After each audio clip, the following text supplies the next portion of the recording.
Hello, I'm Greg Harrison with USDA Market News Service here in St. Joe, Missouri with your national feeder cattle summary this week.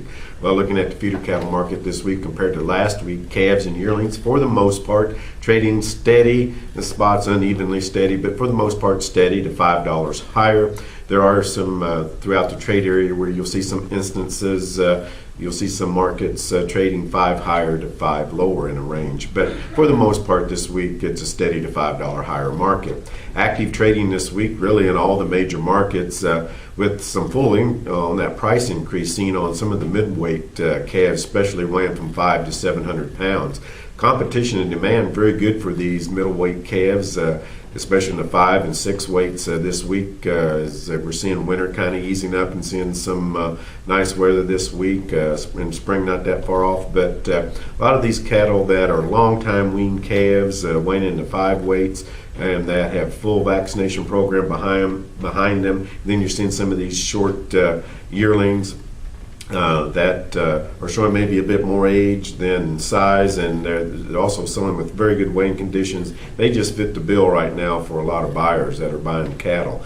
Looking at the futures this week, Monday was a holiday, so for once on Monday the cattle futures weren't down the limit or near limit down, but Tuesday we saw a change in direction in the futures market as we had near limit to limit gains on live cattle and feeder cattle contracts, and that has carried over into Wednesday and Thursday as we've also seen some more gains. And it's just we saw some outside market direction also turn green. Stock market had good gains on Tuesday and Wednesday, as did some other outside markets, and this definitely gave a boost to the feeder cattle market this week as buying interest especially got a boost after last week's lows. So hopefully this market can find some assurances and get a foothold going into spring. You know, confidence in this market, especially this future market, has just long been plagued by widespread volatilities going back to the fall, and it just keeps undermining any stock or reliance that you put in this futures market. So there is some caution still there, but we have seen some good gains this week in the futures market.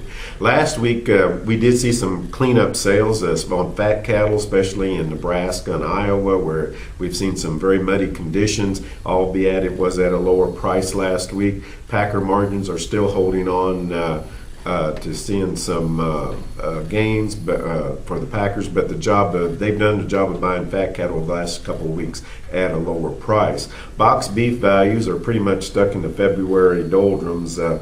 February's not always the best beef month for business, but box beef has been trending lower for the last couple of weeks, and on Thursday, choice box beef closed 96 cents lower at $213.39, and compared to last Thursday's close, that's about a $4 loss since last week.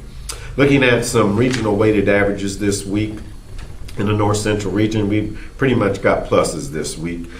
6 weight steers in the north central region about $2 higher than last week at $175.07. 7 weights $1 higher at $159.53. 8 weights $1 higher at $150.11. In the south central region, steers weighing 5 to 600 pounds showing about a $3 gain over last week at $188.63. 6 weight steers $1 higher at $168.88. 7 weights $1 higher at $156.21. and 8 weight steers about $1 higher at $147.63. In the southeast region, steers weighing 4 to 500 pounds about $1 higher at $194.13, and 5 to 600 pounds showing a little bit lower, about $2 at $174.36. That's your markets for this week. Thanks for listening. Be back with you next week.